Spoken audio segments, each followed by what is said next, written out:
வணக்கம். உங்கள் சதீஷ் ஆறுமுகம்.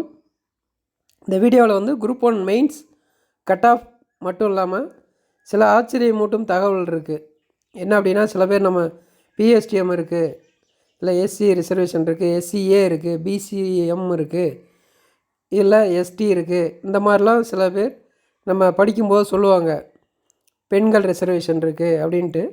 இது இந்த ரிசர்வேஷனை உடைக்கிற அளவுக்கு நிறைய விஷயங்கள் உடைக்குது. அப்படின்னா ஜென்ரலில் அந்த ஸ்பெஷல் கேட்டகரியில் சில ரிசர்வேஷன் உள்ள ஆட்கள் ஓப்பனில் அதிக மார்க் எடுக்கிற அளவுக்கு நிறையா தகவல்கள் இதில் இருக்குது. அதை எல்லாத்தையும் நம்ம இப்போ டிஸ்கஸ் பண்ண போகிறோம். என்ன அப்படின்னு பார்த்தோம் அப்படின்னா, பிஎஸ்டிஎம்மை பொறுத்த வரைக்கும் பிஎஸ்டிஎம்மில் ரொம்ப குறைவாக இருக்கிறது, அதில் கட் ஆஃப் போட்டிருக்கோம். எஸ்சிஏவில் ஃபீமேலில் பிஎஸ்டிஎம் எவ்வளோ எடுத்திருக்காங்க கம்மி மார்க் அப்படின்னா 459 இருக்கிறதுல எஸ்சி மட்டும் இல்லை, பிசி இது உள்ளிட்ட எல்லா இதுலேயுமே ஹையஸ்ட்டில் லோயஸ்ட், அதாவது லோயஸ்ட்டில் ஹையஸ்ட்டு. பிஎஸ்டிஎம்மில் லோயஸ்ட் ஒவ்வொரு கேட்டகரியும் எடுத்துருக்குறோம். அதில் ஹையஸ்ட்டு அப்படின்னு பார்த்தோம் அப்படின்னா எஸ்சிஏ ஃபீமேல் 459. சரி, இதில் இன்னும் சில விஷயங்கள் இருக்குது. பிசிஎம்மில் மேலே கிடையாது, ஃபுல்லாக ஃபீமேல் டாமினேஷன். இன்னொன்று பிஎஸ்டிஎம் பிசிஎம்மில் இல்லை. இதில் சில விஷயங்கள் அந்த கம்யூனிட்டியில் ரிசர்வேஷன் இல்லாமல் இருக்கும். அப்படியே இல்லைனா கூட ஜென்ரல் பிஎஸ்டிஎம் எடுக்கிற அளவுக்கு அதில் போதிய மார்க் எடுக்கலை. ஓப்பனில் அதிக மார்க் எடுத்திருந்தாங்கன்னா ஜென்ரல் பிஎஸ்டிஎம் கேட்டகரி. இப்போ அந்த 459 பார்த்திங்கன்னா ஜென்ரல் பிஎஸ்டிஎம்லேயே வர்றதுக்கு வாய்ப்பு இருக்குது. சரி, ஜென்ரல் டேர்ன் எங்கே காணும் அப்படின்னா, இல்லை, ஜென்ரல் டேர்னில் ஓசின்றது ஓப்பன் கோட்டாவில் வரவங்க, அதில் யாருமே கிடையாது. எல்லாமே பிசி, எம்பிசி, எஸ்சி, எஸ்டி இந்த மாதிரி அந்த ரேஷியோவுக்கு ஏற்ற மாதிரி அதிகமாக மோஸ்ட்லி பிசி, எம்பிசி அதிக டாமினேஷன் இருக்கும். அந்த டாப் ரேங்கிங் எடுத்து பார்த்தா தெரியும். அவங்க எல்லாம் அப்படியே ஓப்பன் கோட்டாவை ஃபில் பண்ணுருவாங்க.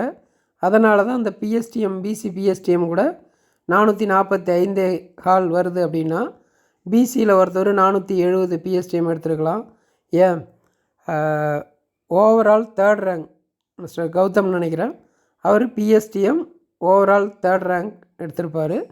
இப்போ அவங்க ஓப்பன் கோட்டாவை ஃபில் பண்ணுறதால பிஎஸ்டிஎம் பிசி பிஎஸ்டிஎம்மில் மார்க் குறையும். அந்த மாதிரி ஓப்பன் கோட்டாவை எவ்வளோ பேர் நம்ம கம்யூனிட்டி இல்லை நம்ம கேட்டகரி பிஎஸ்டிஎம் இல்லை அந்த கம்யூனிட்டி இந்த மாதிரி விஷயங்களை யார் ஓப்பனை அதிகம் ஃபில் பண்ணுறாங்களோ அதில் இருக்கிற கேட்டகரி இல்லை கம்யூனிட்டியில் இருக்கவங்களுக்கு அதிக வாய்ப்பு கிடைக்கும். இந்த குரூப் 2ஏவில் கூட எஸ்சிஏ நிறைய பேர் கூப்பிட்ருந்தாங்க. எஸ்சிஇ தான் இருக்குது, எஸ்சிஏ இல்லை கூப்பிட்றாங்கன்னாங்க. அது அந்த ஓப்பனில் வர்றது தான். அந்த மாதிரி இதிலே ஒரு சிம்டம்ஸ் தெரியுது. எஸ்சிஏ ஜென்ரலாக நான் பிஎஸ்டிஎம்மே 425 தான். பிஎஸ்டிஎம் பார்த்திங்கன்னா 459. சரி, ஜென்ரலாக மற்ற விஷயங்கள் பார்ப்போம். விமன், அதாவது பெண்களுக்கும் மேல் ஃபீமேல் இதில் பார்த்தோம் அப்படின்னா ஒரு சில கேட்டகரியை தவிர மீதி எல்லாமே ஃபீமேல் தான் அதிகமாக இருக்காங்க. இன்னொரு பக்கம் அந்த டாப் 10ல் இந்த முறை 3 பேர் மேல் வந்திருக்கிறது பெரிய விஷயம்தான் பார்க்குறோம். ஏன்னா டாப் 10, 15 பார்த்தா 1, 2 தான் வந்துட்டு இருந்தாங்க. இப்போ 3rd, 4th, அதாவது இன்டர்வியூக்கு பிறகு நான் சொல்கிறேன், அதில் பார்த்தோம் அப்படின்னா 3rd, 4th ரெண்டுமே மேல் வந்திருக்காங்க. ஃபஸ்ட் ரேங்க் எம்பிசி வந்திருந்தாங்க. சரி, ஒவ்வொரு கேட்டகரிலையும் இது மினிமம் இந்த மார்க் எடுத்திருந்தவங்களை மட்டும்தான் அடுத்த கேட்டகரி இன்டர்வியூவுக்கு கூப்பிட்ருக்காங்க. அது பிசியில் குறைந்தபட்சம் என்ன எடுக்கணும். இப்போ சரி, அடுத்த வருஷம் இது எடுத்தால் போதுமா அப்படின்னா நிச்சயம் இல்லை. லாஸ்ட் இயருக்கு இந்த வருஷம் கொஞ்சம் இன்க்ரீஸ் ஆகிருக்கு. அதுபோல் வருடம் இன்க்ரீஸ் ஆகிட்டே இருக்கலாம். பட் அடுத்த வருஷம் மேத்ஸ் இல்லை.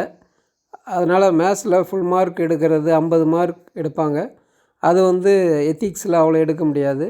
மேபி குறையிறதுக்கும் வருஷம் ஒரு இன்க்ரீஸ் ஒன்று இருக்கும்ல. இப்போ ஏற்கனவே இதில் 1:2ல் செலக்ட் ஆகாதவங்க இல்லை புதுசாக நல்லா படிக்கிறவங்க இவங்களாம் ஒரு நல்ல மார்க் ஸ்கோர் அடுத்தது ஹை ஸ்கோர் பண்ணும்பொழுது எத்திக்ஸில் மேத்ஸ் மூலமாக குறையிறதும் இன்க்ரீஸ் ஆகிறதும் ஓரளவு டேலி ஆச்சுனாலும் இதை விட சரி இது எடுத்தால் போதுமா அப்படின்னா இன்டர்வியூவில் ஃபுல் மார்க் எடுக்கணும்.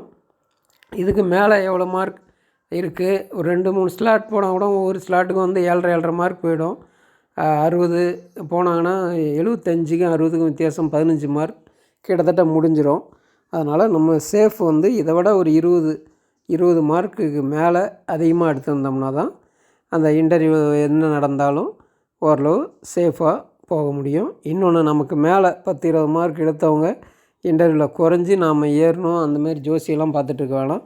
இதை விட ஒரு 20 to 30 மார்க் எய்ம் பண்ணுங்கள். எய்ம் வந்து எந்த கேட்டகரியாக இருந்தாலும், நான் வந்து பிஎஸ்டிஎம் இருக்குது, உமன், சிஏ, எஸ்டி இந்த மாதிரிலாம் பார்க்க வேணாம். எதுவாக இருந்தாலும் எய்ம் 500+. ஓகேங்களா? பிசியில் வந்து பார்த்தோம் அப்படின்னா 470.25 இதுக்கு மேலே இருந்தால் மட்டும்தான் இன்டர்வியூ அட்டன் பண்ணியிருப்பாங்க. அதில் ஃபீமேல் ஏற்கனவே சொன்ன மாதிரி பெண்கள் அதிகமாக இருக்காங்க. நிறையா ஒரு வீடியோவில் சொல்லும்போது எல்லாம் சண்டைக்கு வந்துட்டாங்க. பெண்கள் அதிகமாக படிக்கிறாங்க தம்பி, கொஞ்சம் நல்லா நம்ம ஃபோக்கஸ் பண்ணணும், அதிக ஹார்ட் ஒர்க் பண்ணணும் அப்படின்னா இல்லை ரிசர்வேஷனால் தான் அப்படின்னாங்க. இப்போ ரிசர்வேஷன் ஒழுங்காக ஃபாலோ பண்ணும்பொழுதும் டெஸ்கிரிப்டிவ் டைப்பை பொறுத்த வரைக்கும் அழகாக எழுதுறதுக்கு மார்க் இல்லைன்னுவாங்க. ஆனால் அழகாக எழுதுவாங்க பெண்கள். பொதுவாக பார்த்தோம் அப்படின்னா ஜென்ரலாக அழகாக எழுதுவாங்க. இதுவே கூட என் பொண்ணு தான் எழுதியிருந்தாங்க அந்த கட் ஆஃப் கூட. நான் எழுதுனா எப்படி இருக்கும் அவங்களுக்கே தெரியும். அதுபோல் சில ஃபேக்டை நம்ம புரிஞ்சிக்கிட்டு அதை வந்து ரிசர்வேஷனால் தான் அப்படின்றது பொதுவாக நம்ம சொல்கிறது நம்மளே ஏமாற்றிக்கிறது. அது ஒரு ஃபேக்டர் இருக்க தான் செய்யுது. பட் ஜென்ரலாக வந்து போட்டி, நம்ம 10th 12th ரிசல்ட் இந்த மாதிரி நிறைய விஷயங்கள் பார்த்தோம்னா ரீசெண்டாக ஒரு 5-10 வருடமாக பெண்கள் தான் அதிக டாமினேஷன் இருந்துகிட்ருக்கு. அப்போ நம்ம இன்னும் கொஞ்சம் கடுமையாக உழைக்கணும். இந்த பிசி ஃபீமேல் இதில் அதிகம் வரதால் அவங்க என்ன பண்ணுவாங்க, அவங்க போய்ட்டு ஓப்பன் போஸ்ட் எடுத்துருவாங்க. பிசியிலையும் வந்து அந்த 30% அவங்களுக்கு ரிசர்வேஷன் முடிஞ்ச பிறகு இப்போ 471.25 ஒருத்தவங்க இருக்காங்க, 470.25 ஒருத்தர் இருக்கிறாரு. யாருக்கு கொடுப்பாங்க அப்படின்னா அந்த 30% உமன் ரிசர்வேஷன் முடிஞ்சிச்சுன்னா யார் அதிக மார்க் இருக்கோ அவங்களுக்கு தான் கொடுப்பாங்க. அதனால் 471.25 உள்ளே போயிடுவாங்க. நாம் இன்டர்வியூவும் போயிட்டு நோ வேக்கன்சின்னு சொல்லிட்டு வர மாதிரி ஆகிடும். கவுன்சிலிங்கில் வந்து ஒரு 2 முறை நம்ம சொல்லிட்டு வந்திருக்கோம். குரூப் 1 கவுன்சிலிங்கில் அங்கே போவோம், வேக்கன்சிலாம் இருக்கும், நம்ம ரிசர்வேஷன் நம்ம கேட்டகரியில் இருக்காது, ஸோ நோ வேக்கன்சி அப்படின்னு சொல்லிட்டு வந்துடுவோம். அந்த மாதிரி நிலையெல்லாம் வரக்கூடாது. பிஎஸ்டிஎம்மில் பார்த்தோம்னா 445.25 444 பிசி ஃபீமேல் கிட்டத்தட்ட ஒரு 25 to 30 மார்க், 25 மார்க் சொல்லணும் அப்படின்னா 25 மார்க் டிஃப்ரென்ஸ் இருக்குது. நீங்கள் நான் பிஎஸ்டிஎம்மில் வர அளவுக்கு எடுத்திங்கன்னா தான் பிஎஸ்டிஎம்மில் அந்த டாப்பில் வர்றதுக்கு அந்த 25 மார்க் நான் சொன்னது வர்றதுக்கு இதுவாக இருக்கும். 475 + பிஎஸ்டிஎம் வச்சுக்கோங்க. அடுத்தது பிசிஎம் வந்து மேலில் ஜென்ரல் கேட்டகரியிலையும் இல்லை, பிஎஸ்டிஎம்லேயும் இல்லை, ஃபுல் அண்ட் ஃபுல் செலக்ட் ஆன எல்லாமே ஃபீமேல் மட்டும்தான். 461.25 தான் வந்து நான் பிஎஸ்டிஎம்மில் குறைவான மார்க். பிஎஸ்டிஎம்மில் கிடையாது. பிசிஎம் ஃபீமேல் பிஎஸ்டிஎம்லேயே இல்லை. அப்போ அவங்க ஜென்ரல்லையும் போய் எடுக்க முடியாது, அவ்வளோ மார்க் இல்லை. அடுத்தது எம்பிசி டிசி, அதில் வந்து ஜென்ரல். டிசி இந்த டினோட்டிஃபைட் கேஸ்ட்டு சில டிஸ்ட்ரிக்டில் மட்டும் சொல்லியிருப்பாங்க. அவங்க 465.25. இப்போ பிசி எம்பிசியும் பார்த்தோம் அப்படின்னா டிஃப்ரென்ஸு ஒரு 5 மார்க் இருக்குது.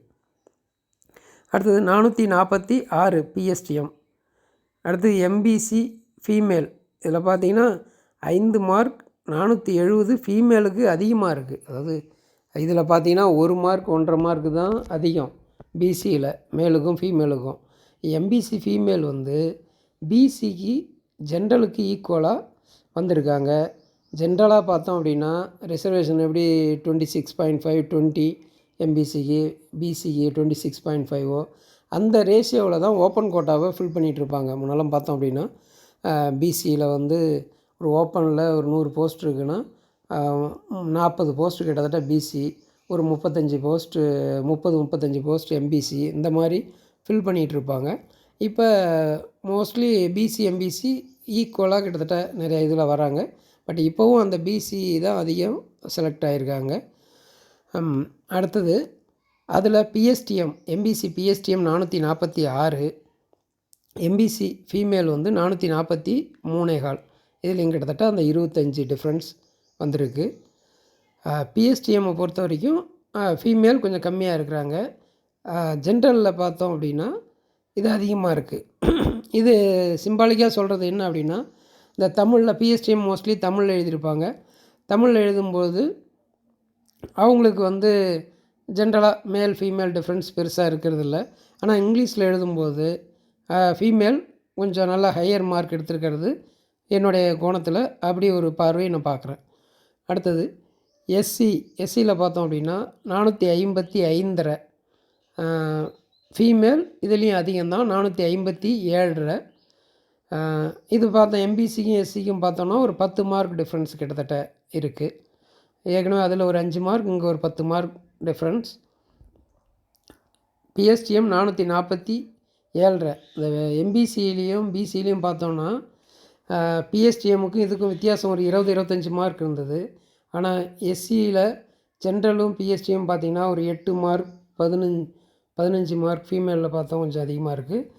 ஆனால் மேலில் பார்த்தோன்னா ஒரு 8 மார்க் தான் டிஃப்ரென்ஸ் வருது. எஸ்சி ஃபீமேலில் வந்து 457, 441.25.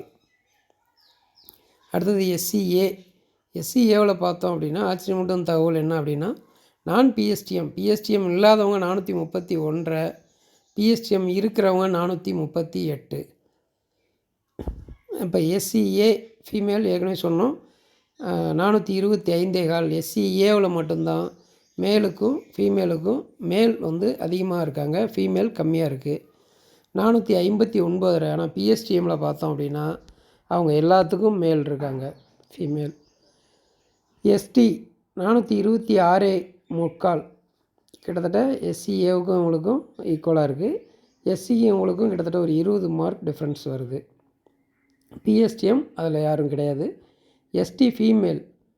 எஸ்டி மேலுக்கும் ஃபீமேலுக்கும் பார்த்தோம்னா ரொம்ப வித்தியாசம், 30 மார்க் வித்தியாசம் இருக்குது. 455.25, இது 426.25 தான். பிஎஸ்டிஎம் இதில் இல்லை. அதில் எல்லா பிஎஸ்டிஎம்மும் எஸ்டி ஃபீமேல் தான் எடுத்திருக்காங்க. கிட்டத்தட்ட இது குரூப் 2ல் கட் ஆஃப்லேயும் வந்து இந்த மாதிரி தான் கிட்டத்தட்ட எதிரொலிக்கும் அப்படின்னா எஸ்டி ஃபீமேல் ஹையராக இருக்கலாம். இதில் எழுதின நிறைய பேர் அதுலேயும் எழுதியிருப்பாங்க. இந்த ஜென்ரலாக இதில் ஒரு போஸ்ட்டில் வந்து இன்னொரு போஸ்ட்டுக்கு போகும்போது என்ன ஆகும் அந்த மாதிரி கேட்டிருந்தீங்க. அது செப்பரேட்டாக கூட டீட்டெயிலாக ஒரு வீடியோ சொல்கிறேன். இது இல்லாமல் ஸ்பெஷல் கேட்டகரிஸில் வந்து சில இது அப்ரிவேஷன் எனக்கு தெரில. ஆக்சுவலாக இந்த மாற்றுத்திறனாளியில் தான் இது எல்லாம் இருக்குன்னு நினைக்கிறேன். இதில் இருக்கிற எல்லா போஸ்ட்டையும் கட் ஆஃப்னு இல்லாமல் இருக்கிற எல்லா போஸ்ட்டையும் எழுதிட்டேன். ஓஏ வந்து ஆர்த்தோவாக இருக்கும்னு நினைக்கிறேன், எம்பிசி ஆர்த்தோவாக இருக்கும். ஹெச்ஹெச் ஹேண்டிகேப், ஓஏ பார்த்துட்டோம். பிஎல் பிளைண்டு, பிஏ என்னன்னு தெரில, எஸ்கே என்னன்னு தெரில, தெரிஞ்ச வேறு இருந்தால் கீழே கமெண்ட் பண்ணுங்கள். எஸ்கேவில் வந்து ஒரே மார்க் 2 பேர் எடுத்துருக்குறாங்க. எஸ்சிஏவில் ஃபீமேலு மேல், அதனால் அவங்கள இன்டர்வியூ கூட்டிருப்பாங்கன்னு நினைக்கிறேன். ஒரே மார்க் இருந்ததால் 413. எஸ்சிஏ பிஎல் பிளைண்டு வந்து 432. பிஏ எஸ்சிஎஃப் ஃபீமேலில் பிஏன்றது 465. இதில் பார்த்திங்கன்னா 465 கிட்டத்தட்ட அங்கே ஜென்ரலில் உள்ள கேட்டகரியை வந்து இவங்க பிஏவில் ஸ்பெஷல் கேட்டகரியில் உள்ள ஆட்கள் அவ்வளோ மார்க் அதிகமாக எடுத்திருக்காங்க. வாழ்த்துக்கள். அடுத்தது எம்பிசியில் அதேமாதிரி ஓஏவில் 452. அங்கே ஜென்ரலாகவே பார்த்தோம், எம்பிசியில் பார்த்தோம் அப்படின்னா 465.25, 470 இந்த மாதிரி தான் இருந்தது. இங்கே வந்து பார்த்தோம் அப்படின்னா ஓஏ 452 எடுத்திருக்காங்க. எம்பிசி ஹேண்டிகேப் பிஎஸ்டிஎம் அதில் 387.25. ஏதாவது ஸ்பெஷல் கேட்டகரியில் 1 or 2 போஸ்ட் இருந்திருக்கும்னு நினைக்கிறேன். அதுக்கு இவங்களெல்லாம் கன்சிடர் பண்ணி கூப்பிட்டுருந்துருப்பாங்க. அடுத்தது இது சம்மந்தமாக ரிசர்வேஷன் அப்படின்றதால நிறைய பேர் படிக்கிறத கொஞ்சம் லெதாஜிக்காக படிக்க வேணாம், ஓப்பனை நோக்கி செல்லுங்கள். ஜென்ரல் டேர்ன் இல்லை, அந்த அளவுக்கு எல்லாமே மற்ற கம்யூனிட்டி எல்லாமே நல்லா பண்ணியிருக்காங்க. ஸோ பாசிட்டிவாக நினைங்க. ஜென்ரல் டேர்னில் இருக்கிறவங்க எக்ஸ்ட்ரா 30 மார்க் 520 அந்த மாதிரி எய்ம் பண்ணுங்கள். 500 கீழே வேலையே இல்லை. 500+ ஜென்ரல் எடுத்தால் தான் வந்து குரூப் 1 போஸ்ட் வாங்க முடியும். ஜென்ரல் டேர்ன் எக்ஸ்ட்ரா கடுமையாக உழைக்க வேணும். உங்களால் முடியும். வாழ்த்துக்கள். வெற்றி நமதே, வேலை நமதே, நாளையும் நமதே.